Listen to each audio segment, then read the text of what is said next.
Excuse me, can you tell me why this is so much money? Oh, well, that's a great jacket. It's a 1940. Look, I can like go to the middle of the country and find this for like $1. Oh, if you can find it there, then yeah, I would do that. That's way cheaper.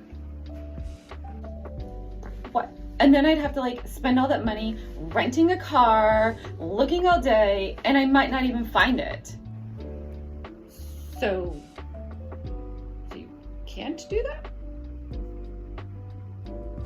So I'm confused. You can do that or you can't? I just don't understand like why it's so expensive when you probably just bought it for $1. Ugh. Whatever.